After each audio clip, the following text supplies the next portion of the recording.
Good morning, everyone. Thanks for tuning in.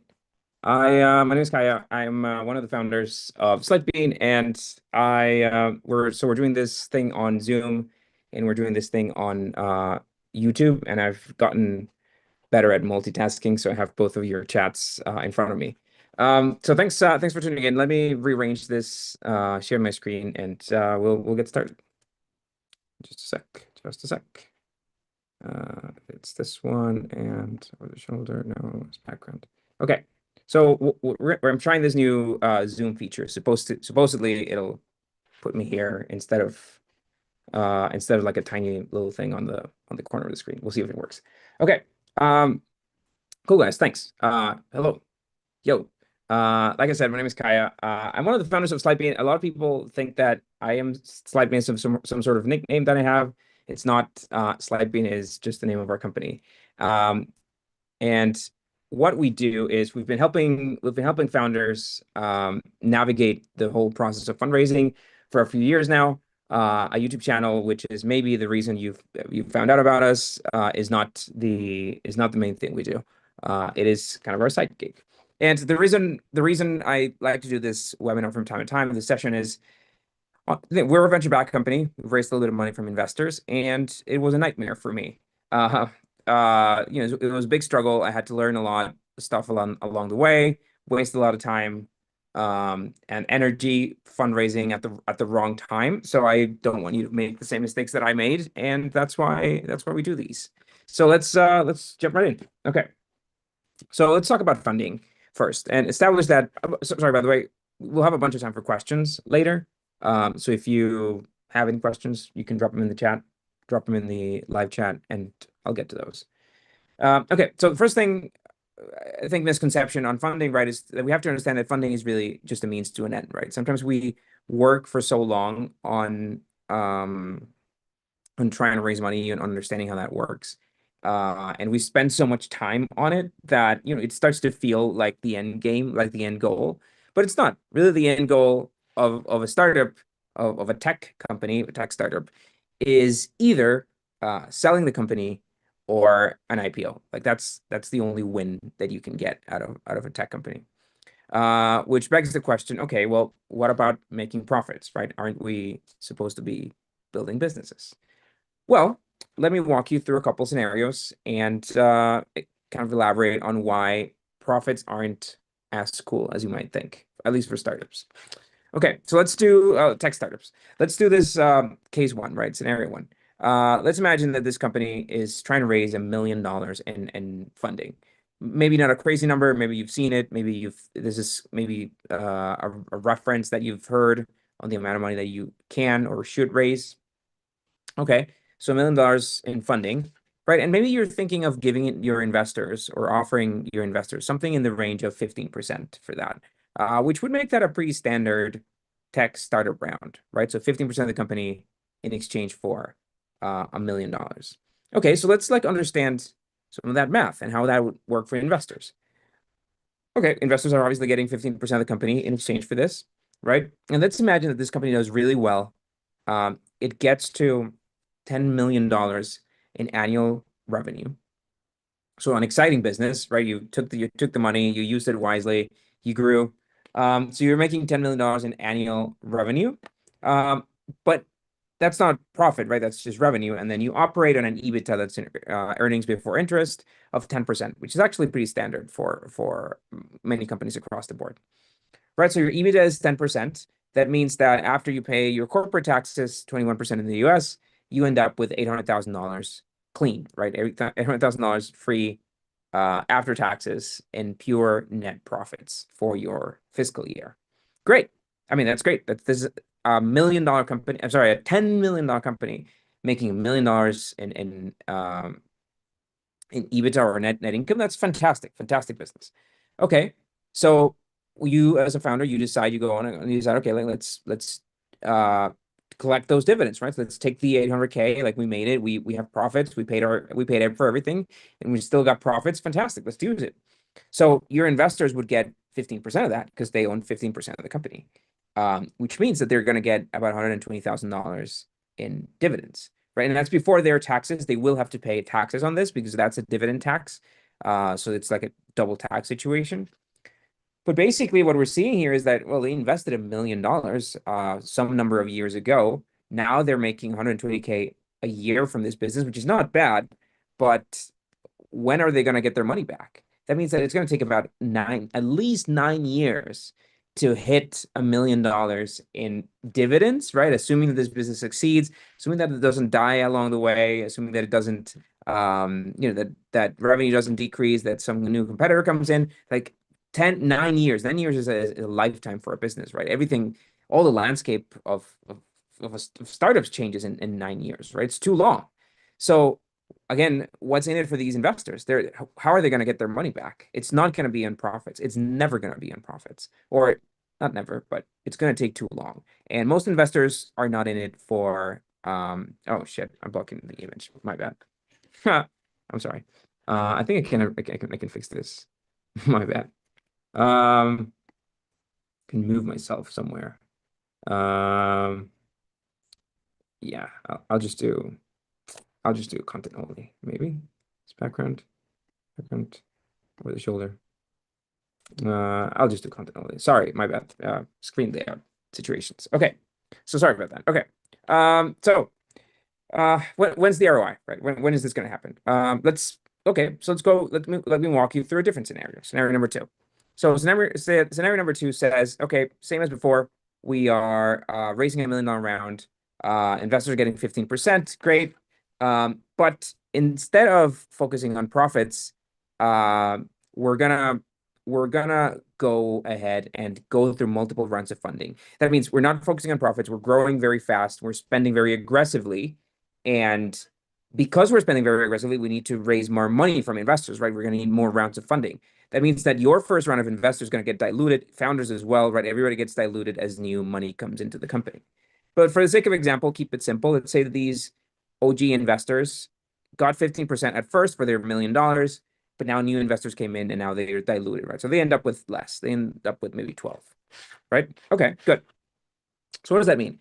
Well, let's say that this company reaches about $50 million in revenue, right? It's not profitable. It's just spending very aggressively. So it's not making any profits. It hits $50 million in revenue.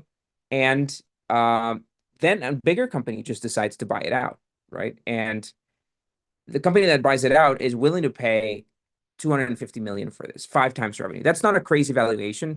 If you're a tech company, if you have a good technology, if it's exciting, if there's momentum or if there's growth, if it's growing, and a company wants to buy it, a 5x revenue valuation is not a crazy number by any means, right? So they come in, bigger buyer is paying 5 times revenue, $250 million. And so investors are going to get 12% of that, right? They're diluted from their original 15, but they still get 12. Well, that's a $30 million return, right? And if this happens in 7-9 years, which is normally the expectation for tech companies, they got a 30x, like a 30x return, investing $1 million, getting $30 million back from this company. That's exactly the name of the game for startup investing. 30x in 7 years, sometimes more. We've seen 100x returns for investors, and that's in the end the game that investors want to play, and the game that investors want companies to play. I see your question, Mondo. I'll get to those in a sec. Now, of course, doing this is very, very risky. It requires super fast growth. It's going to require you to go through multiple rounds of funding because you don't have any profits, right? And then the only way in which this path succeeds, in which you realize the expectation that these investors had, is if you raise more money from further investors and if you sell the company, of course. So again, funding is a mean to an end, but that end is an exit, right? And I get this a lot with founders that are not that think of their companies as their child. I would never sell my company, right? Because it's my company. I built it. I mean, that's great. You can build a company like that, but you can't raise money for that company. That's the difference, right? You can build a business that you can own forever, that you can inherit to your kids. But if you're looking for venture capital, then that's a deal breaker. I don't want to say red flag, but literally a deal breaker. Tech startups that raise venture capital are to be sold or go public, which is selling in the end. Okay, so we talked about rounds of funding, right? So let's understand what these rounds of funding look like and how that evolves. Okay, so funding. Okay, so we've established, like, the tech world has established some standard nomenclature for this stuff, right? So we go from pre-seed, seed, Series A. You've maybe heard these terms. Now, a big problem with, or a big challenge that I think founders face is misconception, or just not understanding what these rounds actually mean. So let me walk you quickly through what each of these rounds mean. Common misconception, common error is like a standard tech company will launch a product, right? We just launch it, we put the product in the market. Now we go and find investors. That's actually the worst possible time at which you can go and pitch investors, because investors, the relationship that you have with them is a bit of a FOMO relationship. It's like, hey, I'm building this thing that's really, really cool. It's going to make a lot of money. If you invest in now, you will make more money because you bet early, versus investing later, right? You kind of want to play that FOMO game so that they invest today, right? But if you choose to launch this, I'm sorry, if you launch this and you're kind of waiting on traction, but you don't have any traction, investors have a big advantage, which is they're going to be able to see, they're going to be able to wait and see if this product works or not. Right. So normally seed rounds happen in this day and age when companies hit about $20,000-$30,000 in monthly revenue, which is no small feat. That's a lot of money. It's a lot of revenue, 20 to 30K in subscriptions. Okay. So that means that if a seed round is somewhere between 20K in revenue, that means you must have launched at some point between pre-seed and seed. And this is a big misconception again, right? Founders will go and try to raise pre-seed rounds and say, hey, we're going to raise this money. It's going to be enough for us to launch the product. But if you launch the product and you have any revenue, you're kind of stuck between rounds, and that's a bad position to be in. No FOMO that you can create. A Series A round, for reference, in SaaS is normally raised when companies have about $2 million in annual run rate, so about $160,000 in monthly recurring revenue. That'd be a good standard. 160, 170. Okay. Now, an important distinction is, like, what I'm referring to here is what I call standard tech companies, which are companies that are building software products. Yeah, mostly software products, B2B, B2C, social media, etc. There is another category of tech company, of tech startup, which is like what I like to call the R&D tech company. That's a company that's maybe developing a hardware product, for example, which requires years of R&D, or maybe they're building some new AI LLM, some PhDs got together and they're building some new novel algorithm patents. So that those processes are much longer. You normally raise a lot more money before you launch, and you have to spend years working on this before you launch. Again, that's what I call an R&D tech company, and they're not the most common, and most companies aren't classified as R&D. Biotech would be another example, but most of us, I would expect, are working on software companies, which means that we kind of have to abide by the standard tech company rules. But let's get back to that, right? So we're talking about rounds. We have to make sure that whenever we raise one round, needs to be enough to get to the next round, right? To be able to raise the next round and continue to operate. So what does a round mean, right? What are the milestones that we're trying to reach? So we said that a pre-seed launch happens between pre-seed and seed. And then a pre-seed company, right? What makes a pre-seed team or a pre-seed startup is a fully formed team. Again, misconception is it's not the fact that you have an idea and that makes you a pre-seed company. No, like, you need to have a team formed. You don't raise money to recruit a team. You recruit a team of people that are passionate about this product, and then you go and raise money so that this team can work full time on it. Founders with all the core skills to build it, right? You're not building a tech company if you don't have a tech co-founder. So somebody needs to be able to own the tech side of the business. And then a good strategy to get to your first 100 customers, because again, whatever you raise now needs to be enough, not just to launch it, but to get your first 100 customers. So you need to have a good idea, a good pathway to how you're going to identify and subscribe those customers.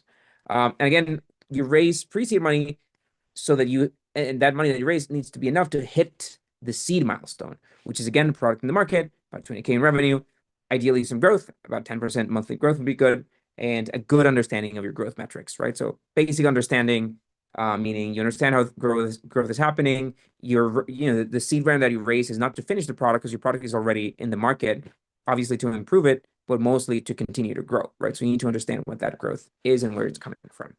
Common deal breakers that I see, companies trying to raise a pre-seed round but fail. That normally happens when you're raising money to recruit another co-founder, when you don't have a clear idea on how you're going to get customers, or when your budget only really lasts through launch, right? So that'd be another deal breaker. Okay, so again, let's go to a next phase, right? Let's see how it looks to get from C to Series A, right? Series A company, we said it's about a $2 million in annual run rate. You have some good traits of product market fit, a fantastic understanding of metrics because at this point, again, the product is more mature.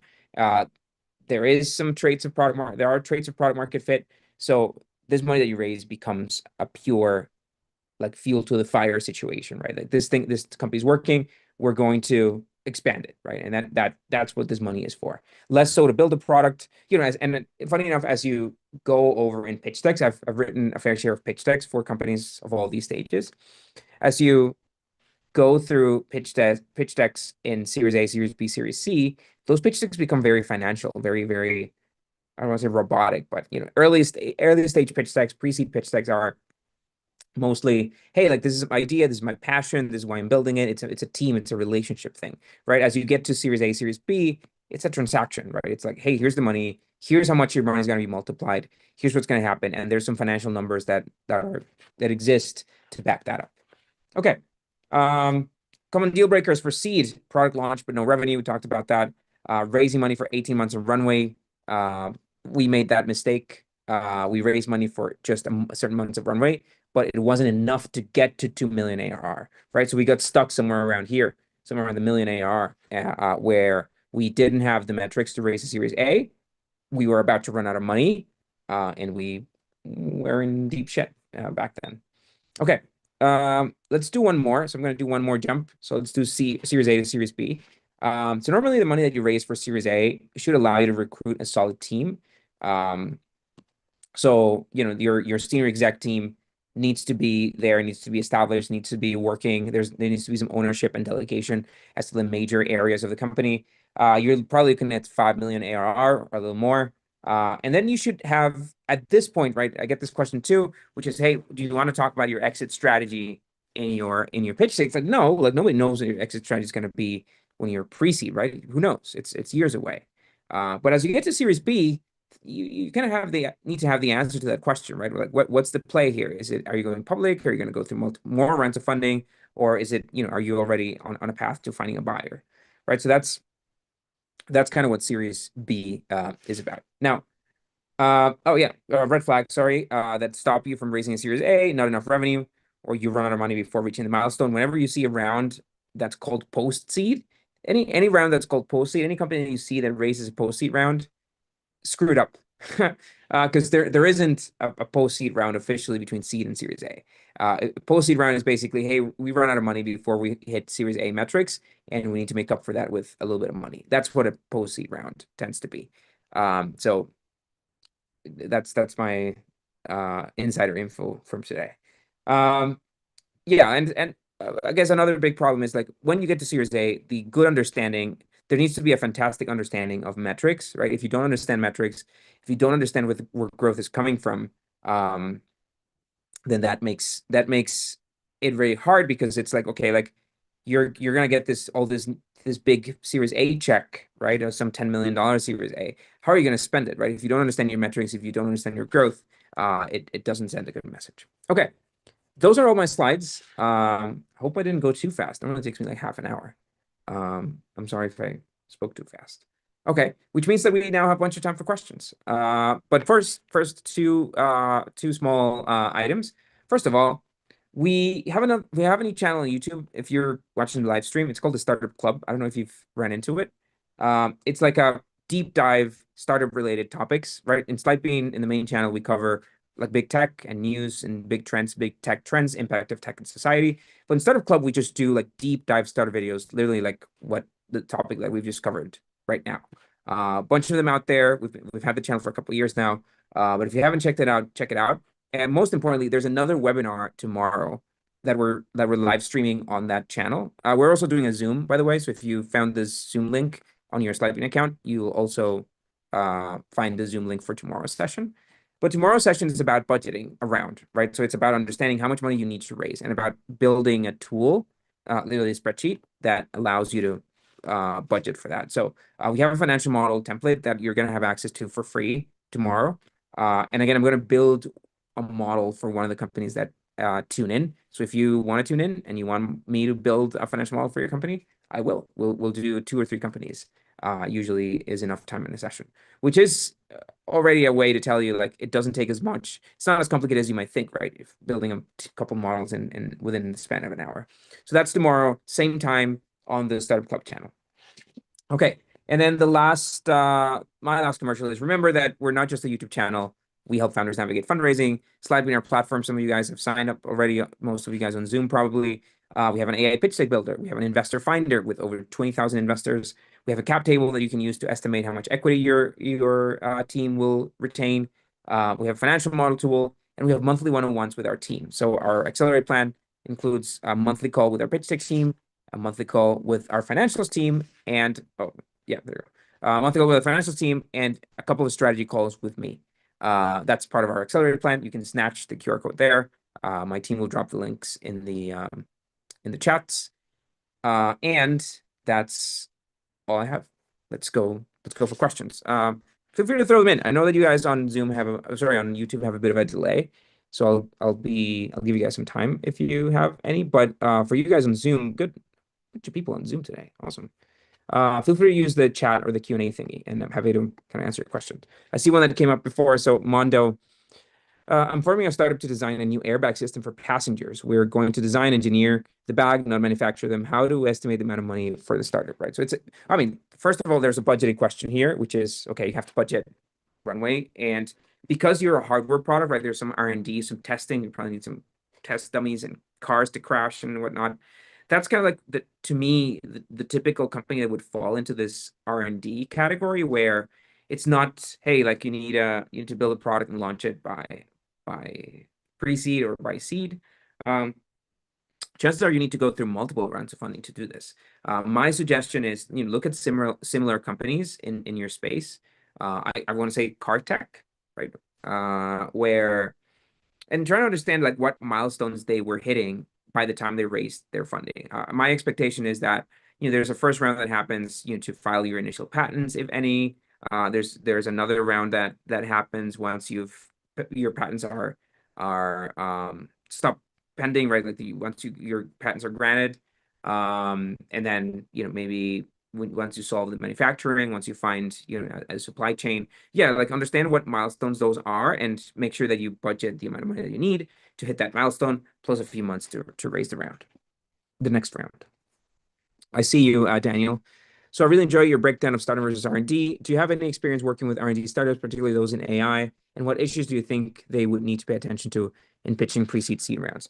Yeah, so that's a really good question, very timely. There's AI and there's AI, right?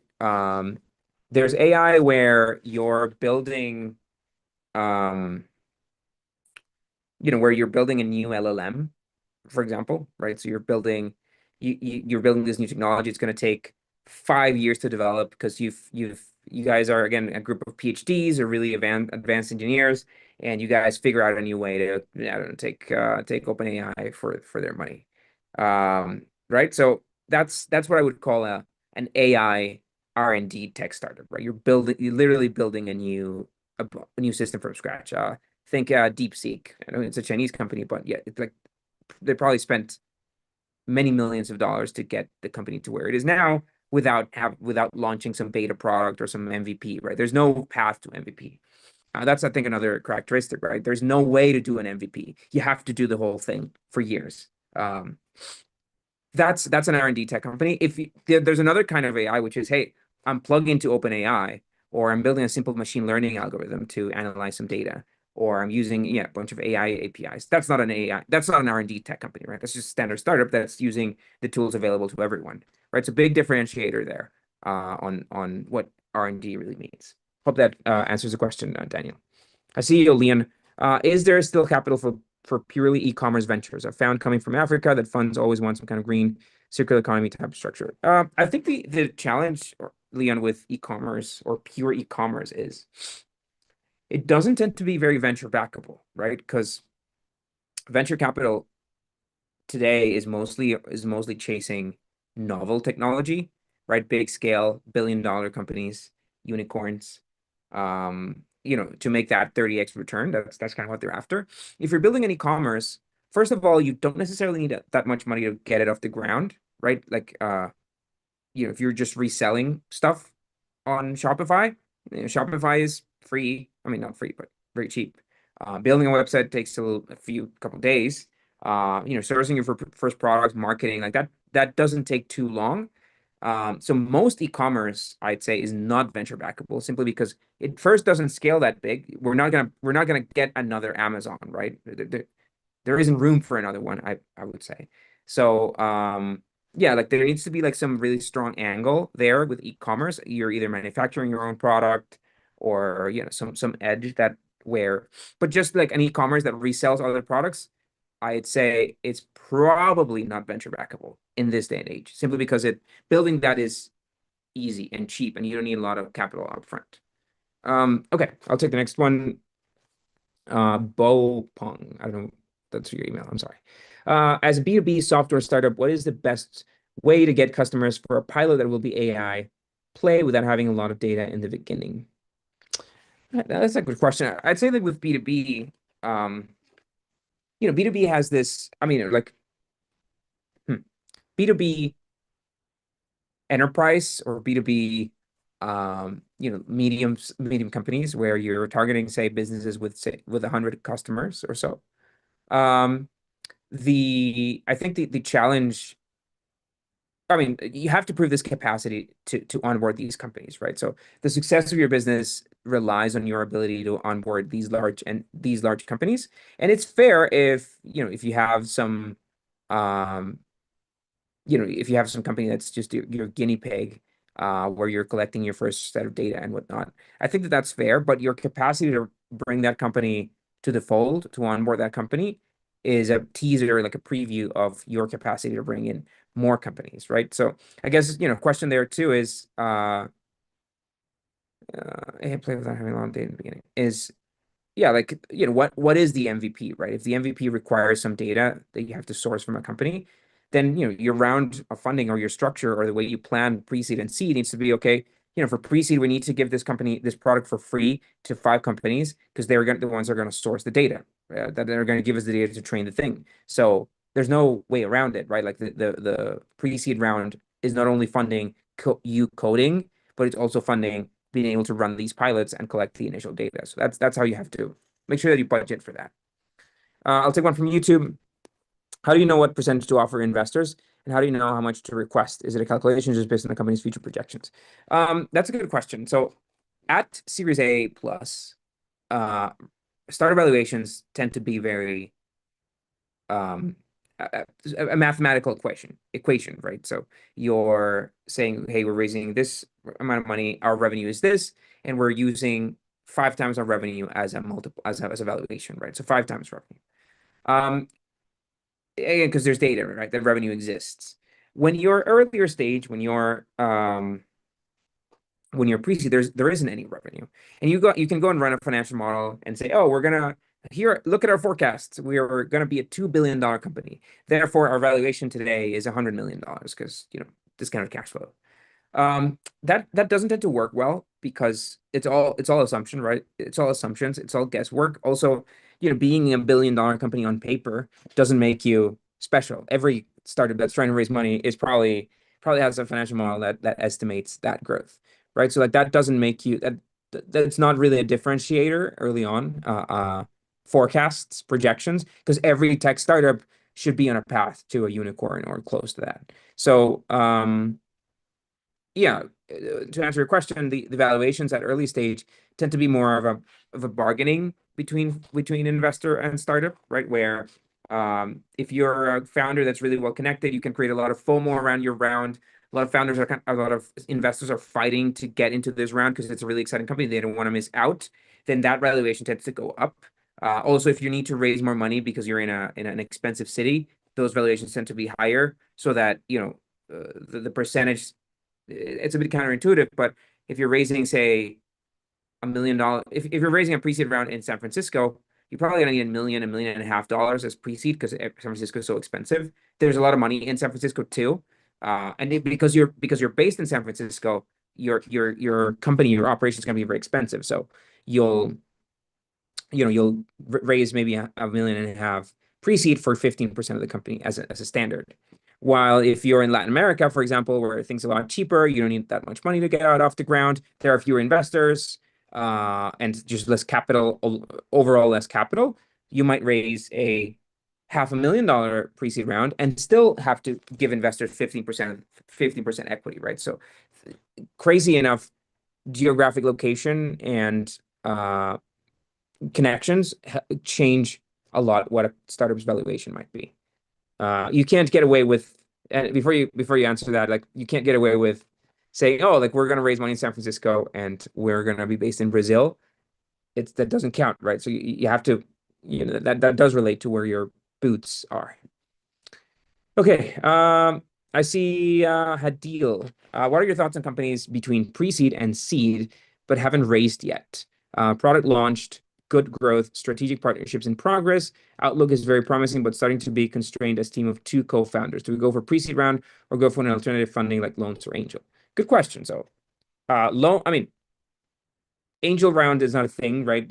Angel investor is an individual that invests either in pre-seed, seed, or Series A companies. So um, it's not a thing, right? An angel round, at least in the way we explained it. Sometimes people use the term, and that they tend to be referring to pre-seed rounds.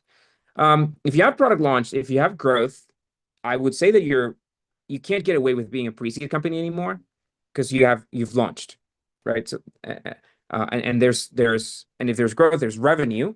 Um, then chances are you kind of fit the seed company profile a lot better.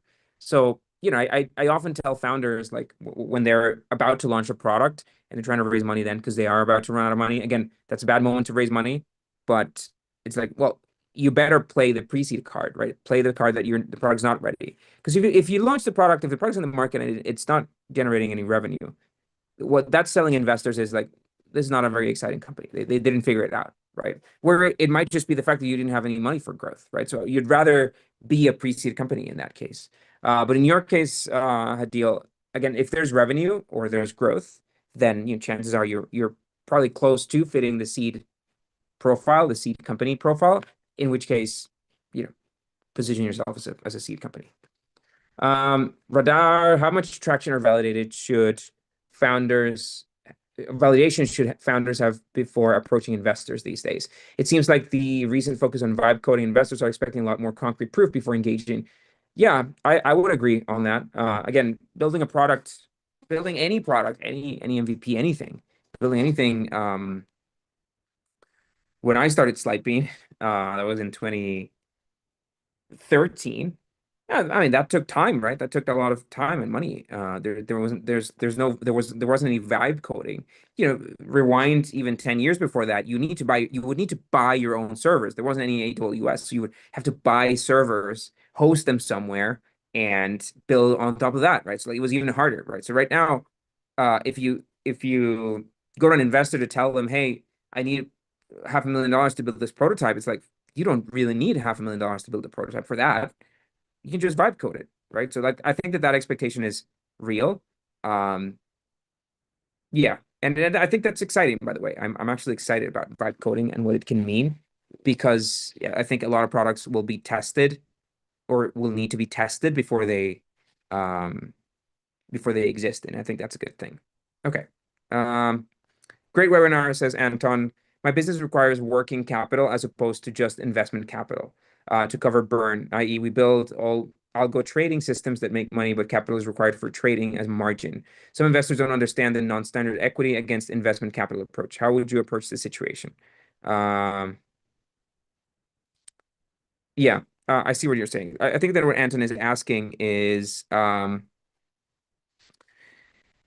if your company requires what I'm understanding about working capital is, yeah, you need to have money in the bank that's just sitting there, or maybe you're like in manufacturing and you need to kind of fund really large orders ahead of time, right? So that's not venture capital, that's working capital. I think it depends, right? So a good example of that would be Zillow, like the real estate company. So Zillow, if I understand, if I'm not mistaken, did something like this where they would have investors that would invest in the company, i.e., equity, right? So they deal with rounds the way we've been talking about it. But then they want to go and buy a batch of 100 houses, right? 100 real estate properties that they were going to resell.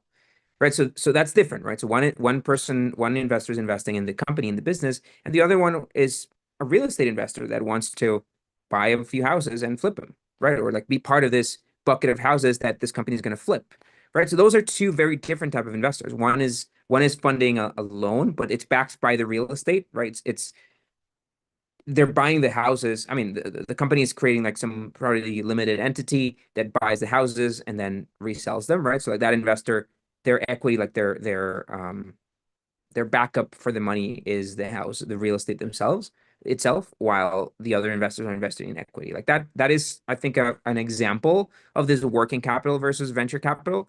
It's not very common. It's a very different type of investor. I think that's one factor, right? Like you're dealing with two types of investors. One is a venture capitalist that's looking for the equity exit. The other one in this example of mine is a real estate. In your case, if your company needs working capital, money sitting in a bank or margin, it's also a different type of investor, I would expect. Um, yeah. Okay. Uh, I'll do one from YouTube. Uh, I launched a proof of concept web app for healthcare professionals for career transition. It has social network aspect also.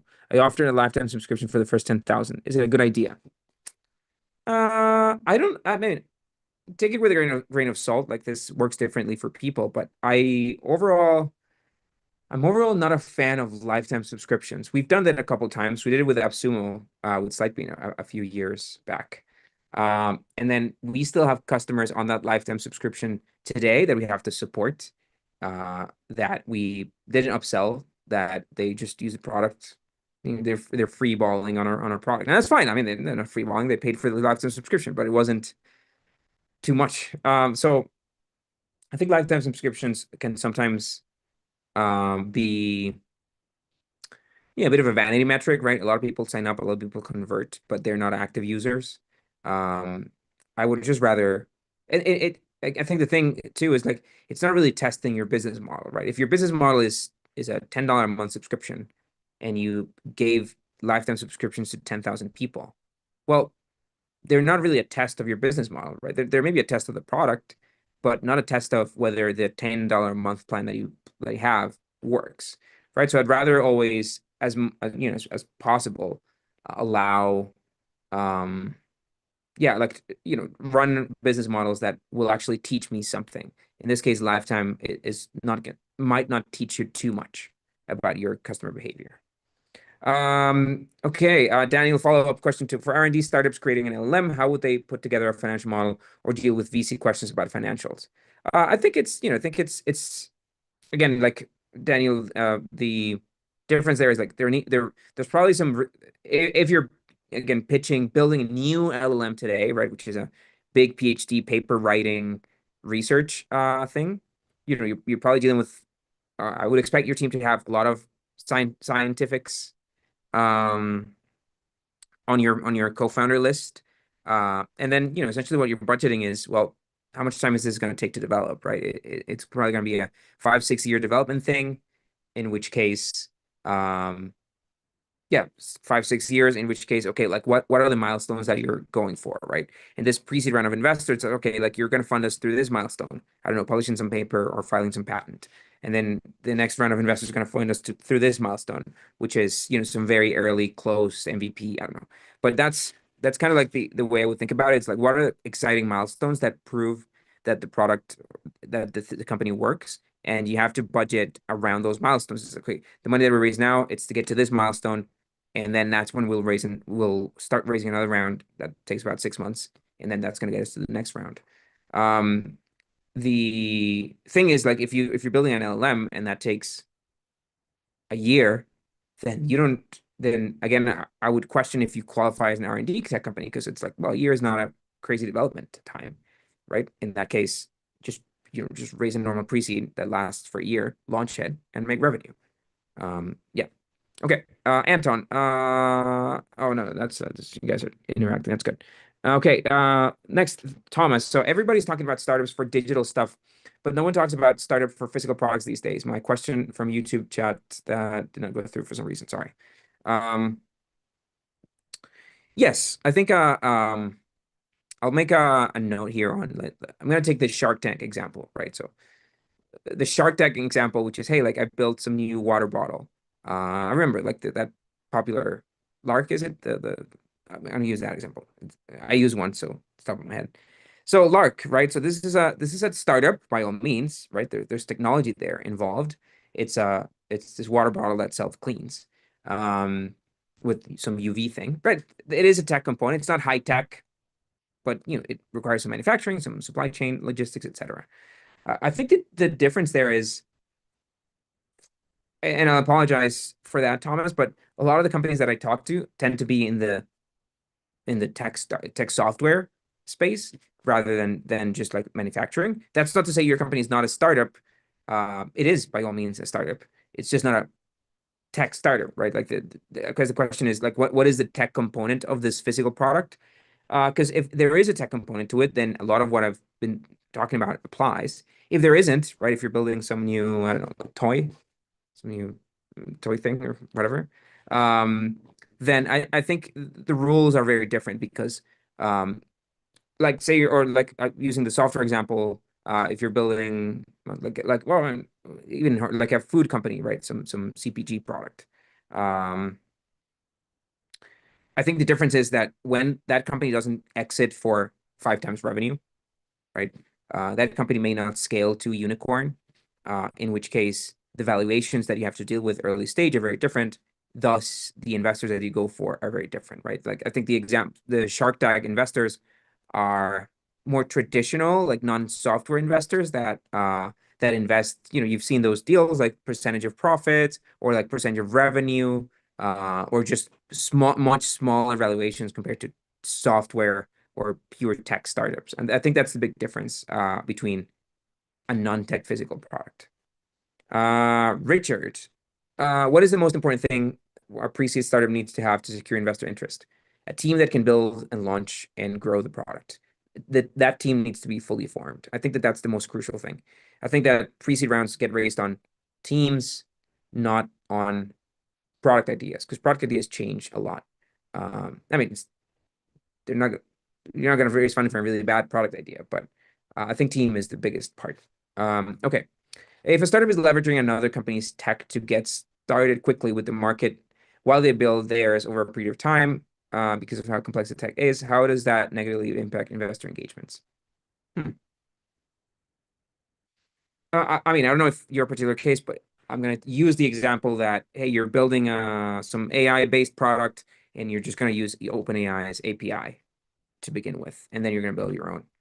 Um, if your product can work with OpenAI's API and you don't have to spend billions of dollars in R&D to build your own, do you have to build your own? Right? I mean, I think oftentimes companies kind of insist in building stuff in-house, but sometimes building stuff in-house is really expensive, right? You need to maintain it.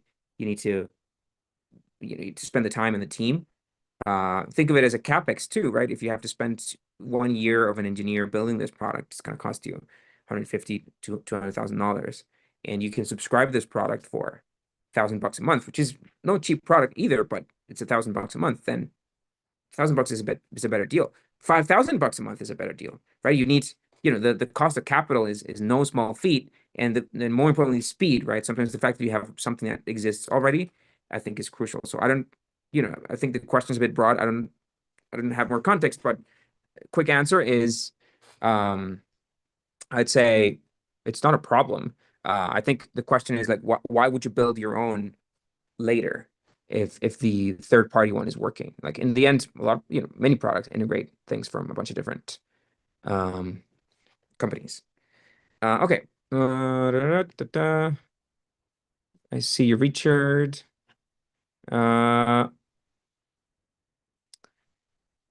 uh, yeah, sorry, my bad. Thomas, so I'm not sure what tech level the two current ones I have. One is a method of turning raw metal ores and oxides directly into finished parts by bypassing all the refining processes. And the other is a thermal diode system that passively moves heat from one side to the other enough to eliminate AC even in deserts made with current available materials. Yeah, so I think Thomas, like if you've developed these technologies, you know what? I think the first question is like, what's the path to market on these, right? Is it a question of are you going to patent this and then sell and then license it, or are you going to build this as a company? And if you're building it as a company, like what? Same questions as we all face, right? Like, what's the target audience? How big does the company get? I think that's probably the biggest um question is like, what? How big does the company realistically get? Um, Software companies can get really big really fast simply because it's software and it's infinitely replicable. Sorry. Right. So you can scale really fast around the world. You don't need boots on the ground. You don't need manufacturing facilities. You don't need any of that. Whereas, hardware products have those questions. Maybe you can only operate in one country. You can't just go and sell your product in the rest of the world because that needs, have to go through all these regulations and hoops and have an office in each country, whatever. Like, I don't, like, so like, I think that difference, I think the question you want to ask yourself is what, what is the pathway that you're looking for? Are you going to build it yourself? Are you going to, license it? And then that's what kind of defines your potential investor, right? Yeah, is it a unicorn play or not? Um, some hardware can be unicorn, some hardware can't, right? It's just a smaller scale business. And in that case, what the way that affects your funding is, yeah, there's a different type of investor that invests in it, and their valuation is very different, right? This 15% $1 million example I used, that's a startup example, right? Because the exit is multiples of revenue, right? With more traditional businesses, exits aren't that big. Companies don't get that big or don't scale so quickly, which means that investors are probably going to expect a much larger chunk of the company. Okay, travel spoken. Uh, what's the standard pre-seed raise for an AI-based SaaS product in New York City? Hmm. I don't think there's a standard for that, man. I like I said, I think that this varies a lot depending on whether you're a first-time founder or a repeat founder. I think that the fact that you're saying AI-based SaaS product, I think all products are AI-based today, right? Like using OpenAI today is like using AWS or Gemini, whatever API you plug to. Like it's literally like using AWS. It's an API. Everybody has access to it. It doesn't make you different, right? You're just using a tool that's available to make life simpler for your customers, right? So I think that we've been through like all these phases of AI and kind of touching on what you said, Thomas. Like we've gone through oh, it's AI, but it's really just some like small machine learning thing, right? So it's not really AI. That was like 2000s. And then now post ChatGPT, it's like, oh, like this is real AI, right? This is like generative AI. It's really cool. And there was, I think, a huge boost of funding and hype around those types of companies. But now I think that as the dust settles, or when it settles, I think what's going to happen is like this is just a tool, man. Like all platforms leverage the Notion, ClickUp, like they're all using some form of AI, and that doesn't make them different anymore. Just every platform has some automation thing that summarizes your text or understands the context and whatnot. Like that's just a standard. So I think, yeah, like I don't know if not trying to trash you on the question, but it's like AI based SaaS product like that doesn't tell me a lot. It's just well, that's just any SaaS product today is kind of what I'm trying to say. But yeah, like I don't think there's a standard for funding. I think that you want to run a math and say, okay, like how much money do I need to get to seed? Um, I, for first time founders, pre-seed rounds don't tend to go over 1 million. That'd be weird. So you kind of have to make it fit, if you will, within say 5 to 700K, I'd say in New York. being an expensive city. So you have can you again, simply because first time founders don't tend to raise money, that much money, those big checks early on. So you probably want to, kind of budget for, think that you're going to raise somewhere between 500 and 700,000, but run your financial model. Again, we'll do that in tomorrow's webinar. Run your model just to understand that and confirm that the money you're raising is enough to get there. Okay. I think that we're out of questions. Out of questions. Some good questions, guys. I appreciate it. I see Thomas, but I don't think that's a question. Okay. Thanks. Yeah, thanks a lot for tuning in, guys. Remember, we have our session tomorrow on budgeting, on forecasting how much around you need to raise, and then forecasting your revenue for that. We're gonna build models for some of you guys in the audience. And again, if it's useful at all, make sure to check out Slidebean. We're not just a YouTube channel. We help founders navigate all this stuff.